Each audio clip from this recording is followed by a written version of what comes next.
Hey everyone, welcome back to the channel. In this video, I'm going to summarize the book, give you the key points, which will also be actionable items that you can apply to your own life.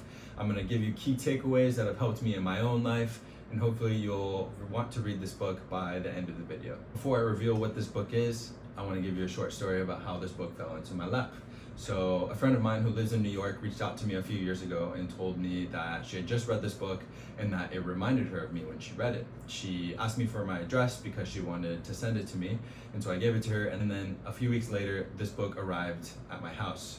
I opened the package, I read the book, and my life was changed forever. It's been so important to me in my life actually that I read this book at the beginning of every single year, and I just finished it for this year, 2025, and decided that I needed to do a book review on it because it has so many important lessons, and I can guarantee that it will be impactful and meaningful for you as well. If you're interested in breaking free from limiting beliefs and living a more fulfilling life, then stick around to the end of this video, and please don't forget, if you could please like this video, comment on this video, share this video, and subscribe to my channel, then I can make more videos similar to this one and we can learn together. So without further ado, let's reveal this book. The book is entitled The Four Agreements by Don Miguel Ruiz. Okay, so this book is actually based on ancient Toltec wisdom. The Toltecs were an amazing tribe and were well known for being artisans, sculptors, and warriors. And this wisdom is incredible because it can be applied to our own lives today. Before I talk about what the four agreements actually are, it's important that I talk about a concept that the author shares in the book, because it's very vital to understanding how it is related to the four agreements and how we can break these limiting beliefs and to improve our lives. I'm going to share this concept by reading a short passage because it's beautifully written. Dreaming is the main function of the mind, and the mind dreams 24 hours a day. It dreams when the brain is awake, and it also dreams when the brain is asleep. The difference is that when the brain is awake, there is a material frame that makes us perceive things in a linear way. When we go to sleep, we do not have the frame, and the dream has the tendency to change constantly. We are born with the capacity to learn how to dream, and the humans who live before us teach us how to dream the way society dreams. The outside dreams has so many rules that when a new human is born, we hook the child's attention and introduce these rules into his or her mind. The outside dream uses mom and dad, the schools, and religion to teach us how to dream. Let that sink in for a second. What this is talking about is how we're conditioned. School, religion, and our families are the primary way that we're conditioned. We don't get to choose our beliefs when we're born or when we're growing up. They're imposed on us, and it's not unless we're self-aware or we're intentional about examining what our beliefs are and where they come from that we can actually change them or try to improve them. Knowing this fact now, it now makes sense that by learning how to practice the four agreements, that we can actually break these limiting beliefs that we've grown up with and have been a part of us for our entire lives and try to actually improve our lives. Now, taking it one step further, why would you want to break these limiting beliefs, or why would you even want to examine the beliefs that you have or that you were conditioned to have growing up? Well, because it's directly connected to how we operate as humans and how we lead our lives. State that a lot of people live in a state of fear. And it's because of this fear that we don't break away from our comfort zones, that we don't break away from these beliefs, and that's the reason why our lives don't necessarily go in the direction that we want them to. So I'm going to share another paragraph that's incredibly powerful to put it into perspective. Death is not the biggest fear we have. Our biggest fear is taking the risk to be alive. The risk to be alive and express what we really are. Just being ourselves is the biggest fear of humans. We have learned to live our lives trying to satisfy other people's demands. We have learned to live by other people's points of view because of the fear of not being accepted and of not being good enough for someone else. During the process of domestication, we form an image of what perfection is in order to try to be good enough. We create an image of how we should be in order to be accepted by everybody. We especially try to please the ones who love us, like mom and dad, big brothers and sisters, the priests, and the teacher. Trying to be good enough for them, we create an image of perfection, but we don't fit this image. We create this image, but this image is not real. We're never going to be perfect from this point of view. Never.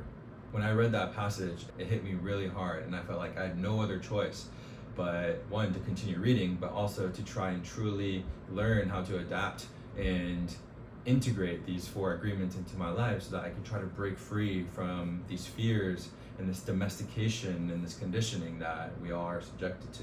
So the synopsis of this book is going to be revealing what the 4 agreements are. And hopefully by revealing them, you'll be intrigued to read this book. So the first agreement, and arguably the most important, is be impeccable with your word. I absolutely love this one. Words are such a powerful tool. Words allow humans to communicate, which is an incredible thing. And it's important that we're impeccable with our word for various reasons. I'm going to share another passage so that you can get an idea why. Regardless of what language you speak, your intent manifests through the word. What you dream, what you feel, and what you really are will all be manifested through the word. The human mind is like a fertile ground where seeds are continually being planted. The seeds are opinions, ideas, and concepts. You plant a seed, a thought, and it grows. The word is like a seed, and the human mind is so fertile. Now, in this next passage, the author compares humans, or states that humans are like magicians. Every human is a magician, and we can either put a spell on someone with our word, or we can release someone from a spell. We cast spells all the time with our opinions. Now, it's also important to think about and to understand. That's how powerful our words are. And if we're not being impeccable with our word, if we're not being intentional with them, we can cause harm.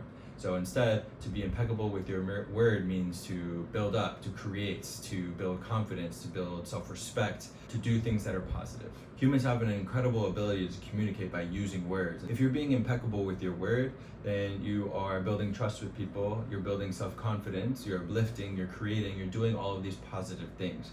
If you're not being impeccable with your words, then maybe you're using words to harm people. Maybe you're using words as a form of poison. Maybe you're using words to break down or to hurt. So if you want to ensure that you're being impeccable with your word, then avoid things like criticism, whether it's of others or yourself, gossip, or promises that have no weight or are empty. Really consider that the words that you're choosing have meaning and understand that they have power behind them. The second agreement is don't take anything personally. Now, this is easier said than done, and this was a joy to read because I think that it's something that is probably all across our minds, but is much more challenging when it comes down to it. So the author states, personal importance, or taking things personally, is the maximum expression of selfishness because we make the assumption that everything is about me.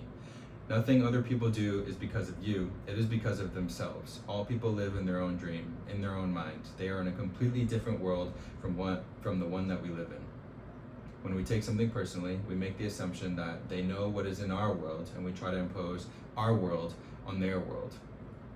Now, when I read that passage, it was incredibly moving and eye-opening for me because if you ever find yourself in a situation where someone does something or says something and you take it personally, then it's as simple as taking a step back, reminding yourself that it actually has nothing to do with you, and just letting it go. Now, it's easier said than done, but I've been getting into the habit and the practice of listening to what people are truly saying, recognizing how I'm feeling in just direct response to that, and then reminding myself that it actually has nothing to do with me, and letting it go. Sometimes I'm successful and it helps and it brushes over. Sometimes it's a little bit more challenging and I do take it personally, but then I have to take a step back and remind myself, hey, it's okay. It's actually not about me, but it's a great agreement to practice and be aware of. The third agreement is don't make assumptions. Also easier said than done. Now the author, Don Miguel Ruiz, goes on to say that there's this fog in our mind that creates a lot of chaos, which causes us to misinterpret everything and misunderstand everything. We only see what we want to see and hear what we want to hear. We don't perceive things the way they are. We have the habit of dreaming with no basis in reality. We literally dream things up in our imaginations because we don't understand something. We make an assumption about the meaning, and when the truth comes out, the bubble of our dream pops and we find out it was not what we thought it was at all. The crazy thing about this passage and about this agreement is that it helps you realize that everyone is perceiving and experiencing the world in a completely different way. And then if you lose sight of that fact, then assumptions can be made and things can turn out in a way that you don't really want them to. The author goes on to state, we make the assumption that everyone sees life the way we do. We assume that others think the way we think, feel the way we feel, judge the way we judge, and abuse the way we abuse. This is the biggest assumption that humans make, and this is why we have a fear of being ourselves around others. So how do you practice this? How do you implement this into your life? How do you get better at not making assumptions? Well, the answer is quite simple, and it's just to ask more questions. And this is very close to my heart because it's a skill that I try to teach to my students in my classroom. Asking questions is an amazing skill that you need to develop. Asking questions is important because once you do ask questions, you will get an answer, and then you will have the truth, and then you will no longer need to make assumptions. You have the answers and the truth already. And lastly, the fourth agreement is to always do your best. And I love this one because it directly ties and connects to all of the other agreements and makes it into a nice little package. So the author states, under any circumstance, always do your best, no more and no less. But keep in mind that your best is never going to be the same from one moment to the next. Everything is alive and changing all the time, so your best will sometimes be high quality, and other times it will not be as good. When you wake up refreshed and energized in the morning, your best will be better than when you are tired at night. Your best will be different when you are healthy, as opposed to sick or sober, or as opposed to drunk. Your best will depend on whether you are feeling wonderful and happy, or upset, angry, or jealous. This one also means a lot to me and was very impactful for me when I read it because it reminded me of consistency. Consistency is so important in so many things that we do in our lives, whether it's me making these YouTube videos every week, whether it's you trying to improve your health and your fitness and going to the gym every week, whether it's you trying to learn a new skill and you're studying every single night, whatever it is, consistency is key. And I truly believe that is the difference between people who are successful and people who are not successful or trying to achieve what they want.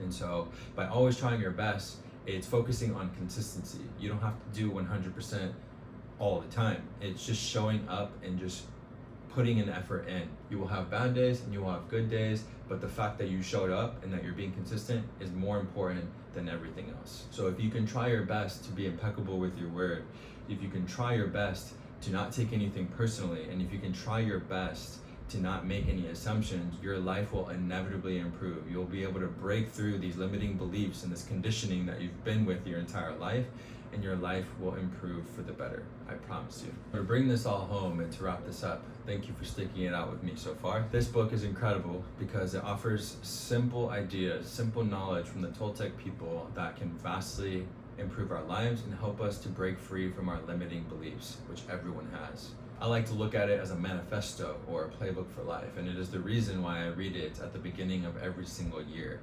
It is a nice way to remind myself about how I should lead my life as I go about my day, where I'm working or hanging out with friends or traveling and having new experiences. If I'm trying to implement these 4 agreements or to maintain these 4 agreements in my life, everything else will fall into place. And I know that may be oversimplifying things, but this doesn't really have to be that complicated. Now, to conclude this video, I'd like to end with a very powerful note, and then hopefully you'll go out and get this book and read it immediately. Action is about living fully. Inaction is the way that we deny life. Inaction is sitting in front of the television every day for years because you are afraid to be alive and to take the risk of expressing what you are. Expressing what you are is taking action. You can have many great ideas in your head, but what makes the difference is the action. Without action upon an idea, there will be no manifestation, no results, and no reward. You have the right to be you. You can only be you when you do your best. When you don't do your best, you're denying yourself the right to be you. That's a seed that you should really nurture in your mind. You don't need knowledge or great philosophical concepts. You don't need the acceptance of others. You express your own divinity by being alive and by loving yourself and others. So, get out there, try your best, be impeccable with your word, don't take anything personally, don't make assumptions, and just live your best life. Thank you for sticking around for the end of this video. Please subscribe to my channel and stick around for next week's video. Bye.